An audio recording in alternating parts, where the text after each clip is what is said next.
So, okay, that's us in the flat now.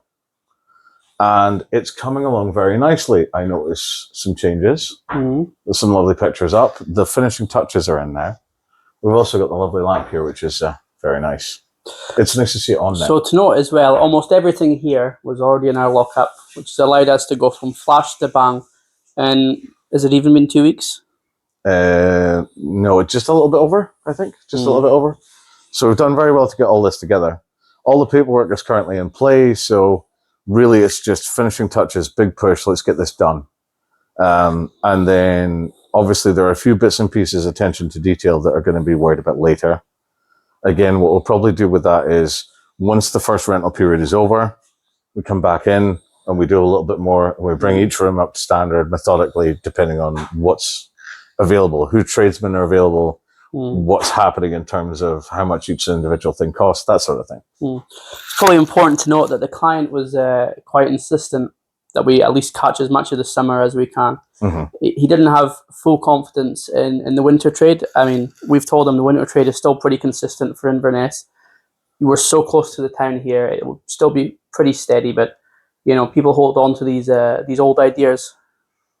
Especially in Inverness, we have a lot of bed and breakfasts here that decide to close their doors for the winter as well, kind of more rural, but we're city centre here. It's a boom town, a lot of industry here, a lot of workers here. So we'll catch the high earners in the summer and then maybe reduce the rate a bit for the winter. Yeah, absolutely. I mean, we've got good bones here to work with. And I said that on the video when we first came into the place, and it's just transformed in such a short space of time. I'm honestly impressed by the results.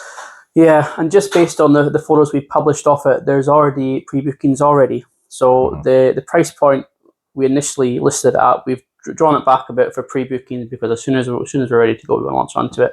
And if I remember correctly, they're paying about 175 a night, give or take. So obviously after fees, after commissions, after everything else, we end up with about 150 a night of that for our client. And yeah, so everything's all in place now, literally as Jamal said there. We're just waiting for the cross on the documents for the licensing, and everything else is done here. We've had our part tested, we've had our gas safety inspection, we've had our electrical certificate as well. And there's nothing much else to do. On Jamal's side, he's already handled the floor plans. And the furniture. Furniture, of course. Now, when we first had our first property, we had some other locations 2 years ago as well, when the licensing restrictions first came out, and it was such a hurdle, it was just chaotic. There was times where it took certain properties 8 months to get permission. By the time they went back and forth, and it was just an absolute headache. But this is it's just going to sail through. So literally, we're still liaising with the council now, and it's just a matter of whacking in a few small fire extinguishers, fire blanket in the kitchen, and we'll be certified for that. Lovely. So in between all of this, I'm going to chop some video in of just the individual rooms to get you a better feel for it. I'm going to take my time over panning through, just so you get a feel for that. So some of that will be running in the background right now. And there are still changes to be made. I will say that for it. There are bits and pieces that we can do to add value to this. So we might be able to increase by maybe about 10, 20 pounds a night if the little touches are in as well. Yeah. I mean, we could probably push it a bit more than that, but again, that would require more downtime, and the client wanted to at least get some money in for the summer. So if we do have, 2 or 3 days back to back that we're empty in the summer, we can get the guys in here, blitz it. We've already got the plan of what we want to do. And yeah, so, I mean, top end during peak season, if the place was how you wanted it to be, I wouldn't see a problem with just over 200 a night. Realistically, again, that's peak season. We have marathons here, bike races. We have the ETAP, and you won't find a room here. But yeah, that extra 20 quid a night at least really adds up over the course of time. Now that's obviously what we see from that, rather than what the customer sees, because obviously the customer has the charges on top. That's another important thing to note. You might think you get less customers with a higher price, and in one way that's true, but what they don't tell you is you get a far better class of customer as well. Now, in one of our properties we have not far from here, it's a small unit with a shared bathroom, and there's a couple of units there. We've got rooms that range from £69 a night all the way up to 125 a night. So quite, low end for Inverness, but that's what we cater for. It's kind of backpackers, guys that are transitioning through here. It's what we offer. And we find we get much more damage to property there than we do in these high-end ones. Mm-hmm. But I suppose it's one of those things, the more attention to detail you put in the beginning, the more bits and pieces you add that bring the price up. It works out to be able to do that. But you have to know the ceiling for what your property's maximum potential you can have. There are limits. Just like anything. I don't think you're ever going to push £350 a night from a 2-bedroom. It's just never going to happen. So there is a limit. Well, in saying that, it depends on your facilities. If you have a garden and a hot tub, for example, you will get very close to that price. Yeah, you make a good very point. Close to that price. Again, parking space, garage, EV charging as well is very popular now. Oh, yeah. So that's actually something I hadn't thought of. It's something to look into for future ones. What we have here, the benefits are its location is really good. The views are not too bad, really close to town. It has permit parking here. Negatives are the shared entrance. That's is a bit of a knockback, but again, that's reflective in the price that the client paid for the property and what they're going to get back in return. However, it's a reasonably sized property. It's got a small kitchen, living room, as you can see here, the box room, and of course the master bedroom, which is quite big with the super king bed. So again, shared garden as well. However, if you flipped it on its head, if you had 2 bedrooms, you had its own garden, front and back, parking, EV charger, hot tub, I wouldn't see why you wouldn't. Because at that stage, you're not just renting a room to wait for your train or renting a room to work. You're getting the clients that are coming up here for an experience. And that's the difference between renting a place to stay and, having an experience, taking the family up for a holiday. This actually brings up a question for me then. So is it possible to add EV charging to this one? Because you've got the permit parking outside. It is on-street parking as well. So there has been some council initiatives to promote that, but I don't think it would be a huge benefit to us. Don't think it would be huge. However, for properties in the future, definitely it's something to look into. Right. Would you agree with my assessment that bringing back some of the original character of this will improve its day rate? Yes. The great thing about the colour scheme that we have now is the trouble with a flat of this size, it could feel claustrophobic. But we've used the mirrors quite well. We were putting up another 3 mirrors today in the rooms. They'll be shown on the video walk around. And the colour of the walls, it makes it, everyone we've brought in here, they've all said the same thing. It's a really nice, airy flat. That's true. I just have my concerns that it's a little on the bland side as well for getting major we actually returns. intended to put a massive TV on the wall there, but it's not regular plaster here. It's quite an old building. And it turns out we can't put anything heavy on the wall. So, if we could get rid of the TV that's sitting here, have it on the wall, it's very unfortunate. There are certain possible solutions, but they do require a bit more work. We'll look into that, and obviously we'll feed that back to you, because there are certain challenges with older properties that have to be carefully considered. And again, it's about the client's budget as well. Everything's been thrown together for what, $1,250 maybe? Yeah, we're not far off that. We managed to really put this together on a shoestring budget, which still impresses me even now. I would imagine some of you guys were pretty impressed with that too. I'm sure you'll show the bed in then later videos. We have a Super King, Tempur-Medic mattress, ottoman, full headboard, beautiful. See, we thought if we don't have the garden and we're lacking a few other amenities, what can we add? We thought, you know what? When we've stayed at really nice places, they have the Super King. And you really think, whoa, this bed is really big. This is quite something. So I don't think there's anyone else on this side of Inverness that actually has it, especially not in this street, that has a Super King. Especially not with a Tempur-Medic mattress. It's important to maximize whatever you can. If there's an avenue that you think you can hone in on, especially a niche market, it's like grab that with both hands if you can think of anything at all. Another interesting one that not a lot of places have latched onto is complete blackout blinds. Now you see these blackout blinds you get, it's just like a normal set of blinds and the screen comes down. Yeah, it's blackout in itself, but it lets out light on the side. However, what I've seen online is blackout blinds that come on an extendable box. So you measure up what you want, you order it, the box goes around the frame of the window. When you pull it down, it's like, what are those skylights called? Like Veluxes. Yeah. The screens for them. Complete blackout, and that really makes a difference. especially if you imagine yourself from the customer's point of view. You've gone out on the drink, you've come back late, you're sleeping, the sun's coming up, and you're just, oh no. Especially since during the summer, one of the selling points of the Highlands especially is the fact it never really gets dark. Yes, that's true. That's true. So, like I said, we've taken photos of the property now just to, and we put it into our network. Say this property is coming up. We've had some bookings already for it. We want to get a professional photographer in here to really make the place pop, and that in itself will help. Mm-hmm. That in itself will help. Well, we did the test case to see if the interest was there, and it was off the charts from the very beginning. That gives us real hope that this one's gonna go to rocket interest start straight away. So very confident with that. Because really, it goes without saying, we want this to be filled every night of the week. Every night of the week. Another thing to touch on as well is you have to balance up the pros and cons between, will you take one night bookings? There's a lot of money in that, but a lot of work as well. Most apartments, they want 2, sometimes even 3 night bookings, which again cuts down on the maintenance, cuts down on the cleaning. So a lot of personal holiday letters that I know, they have 3 days on, 1 day off, 3 days on.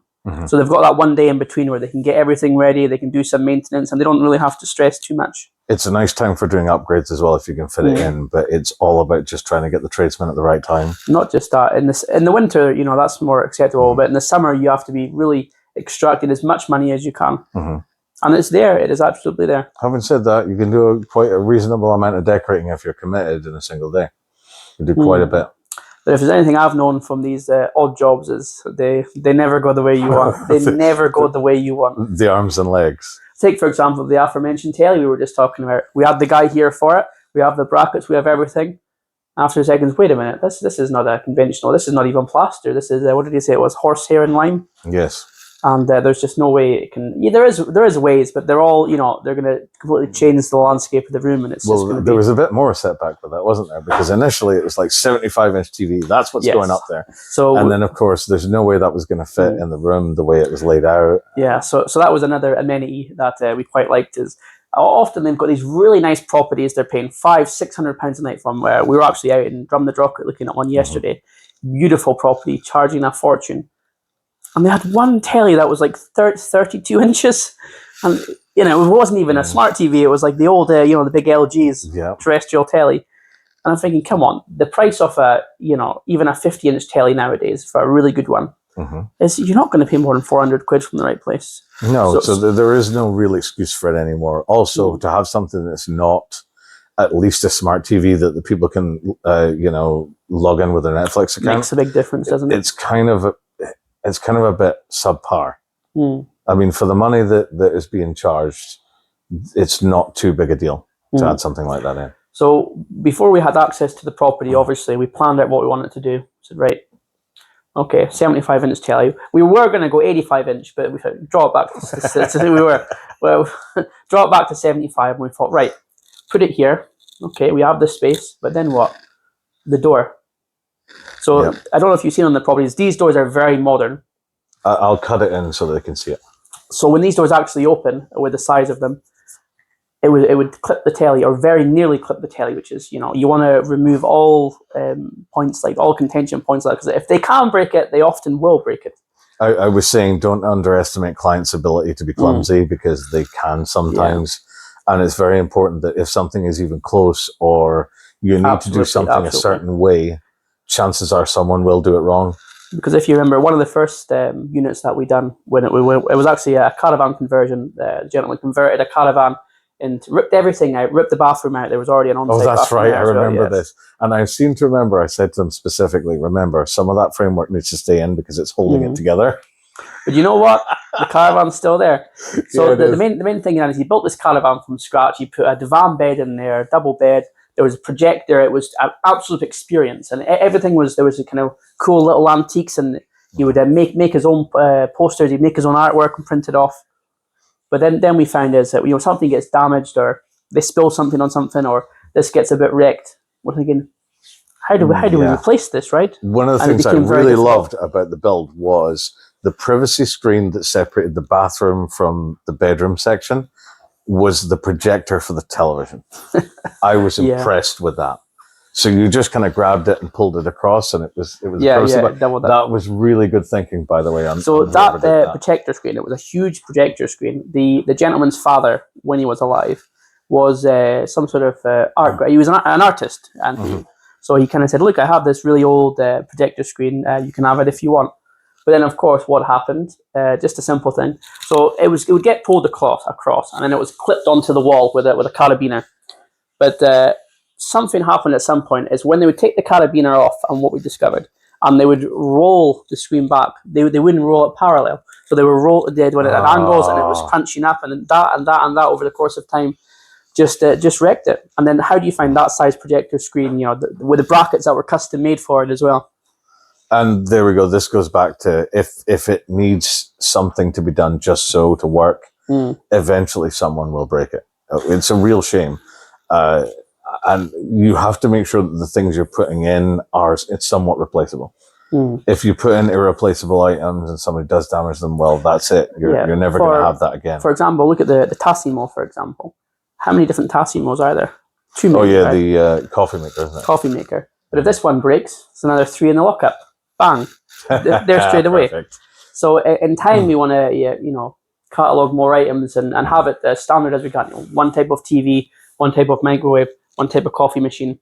So that way we could also print manuals as well, the welcome manual, because not everyone knows how Tassimo. I mean, I had to look at a YouTube video to see what was going on.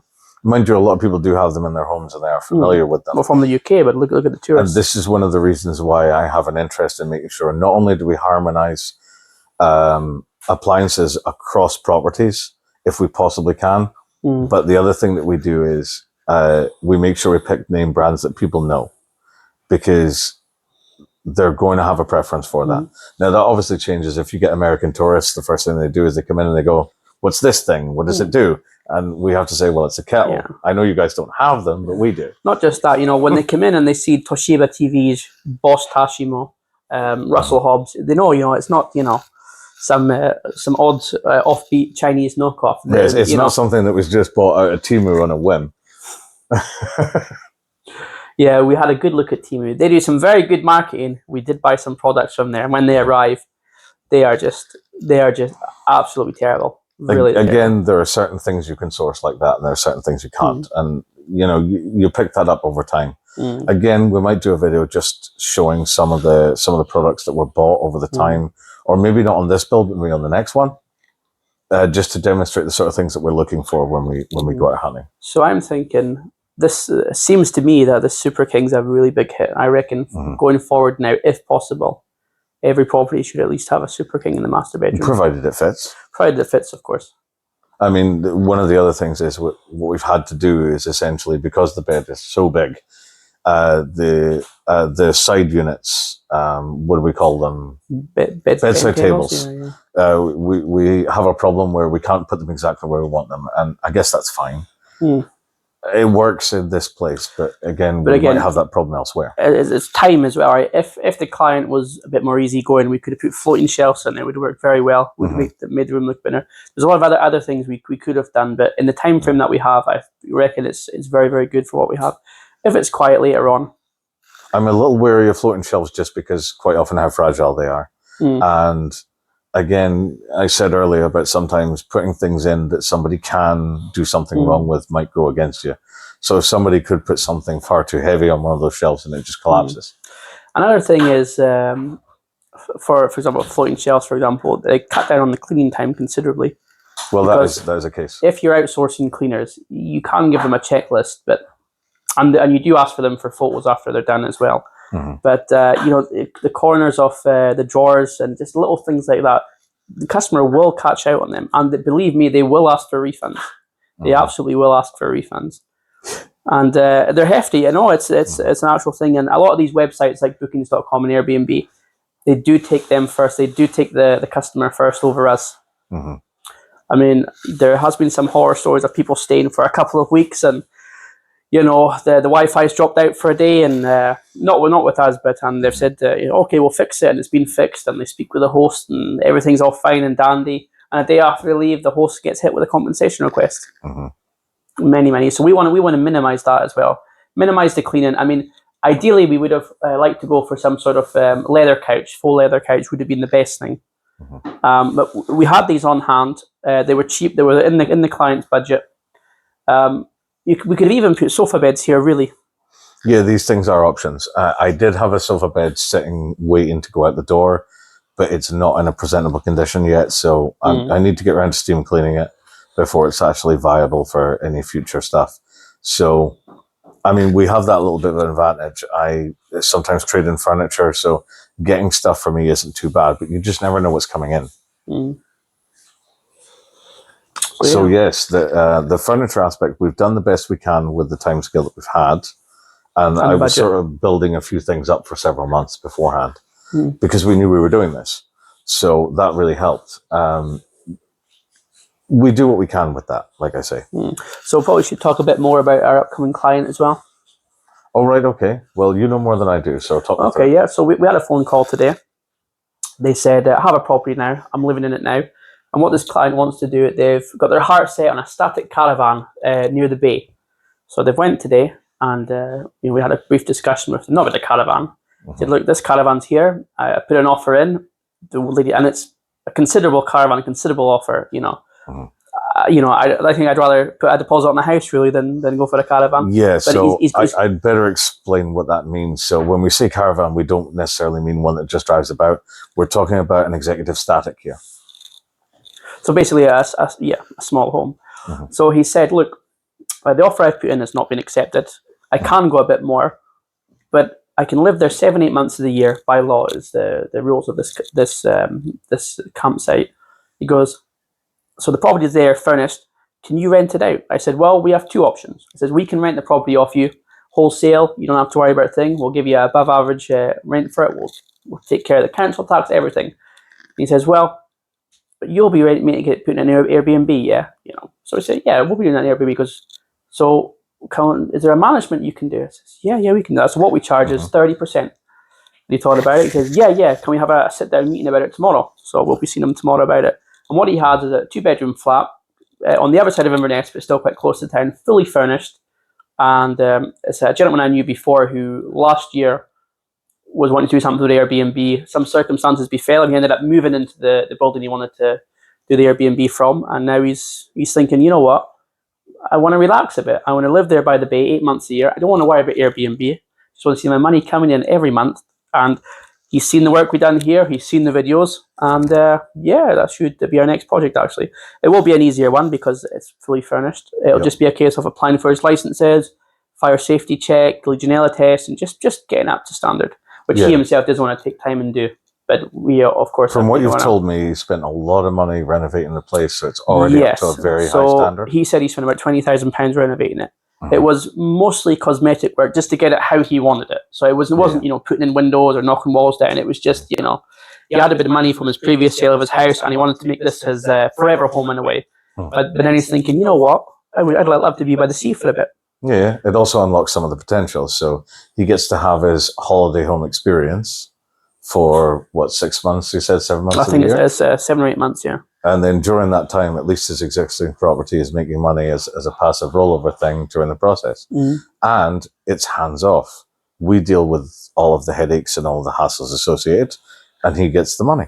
It's not too bad. And obviously, a lot of companies wouldn't be interested in this sort of 8 months this and then off, but it's in Inverness. It's in our home city. We're happy to work there. And it works for him. And again, on the downside, it's the whole 8 months on and everything else. But the property's there, and the client himself seems quite chill about it. At the end of the day, I think there's a possible niche market just in that sort of thing alone, where people want to unlock the potential of their property while they're away doing other things in their complex lives. I mean, I don't see anything wrong with that at all. Because a lot of these management companies, especially that we've looked into in the past, although they charge pretty much the same rates as we do, half of the onus is still on the customer. You still have to arrange your own photographer. You still have to arrange your own certificates. They're expected to pay for it. That's fair enough. But arrange it as well. That's the whole reason they're coming to us. Well, the idea is you want to provide a service that's a bit more encompassing. The more work the customer has to do, I mean, why have somebody else in any way? Essentially, at that stage, you're just paying somebody to advertise your business. Yeah, precisely. So, where can you go for a one-stop shop? This is why we decided to do what we're doing now. Mm. But right, so that I think that's covered most of the stuff for now. So stay tuned. We'll talk more about other stuff later on. I don't know when our next video will be, but we'll figure something out. Shall we have our cleaner Mally come in and say hello? Yeah, why not? Mally, do you want to come and say hello? Are we shy? So this is Mally that comes in and does the deep clean for the houses before they go out. Very shy. Yeah. Okay, that'll be us then. Right then, fantastic. So I'll be in touch soon.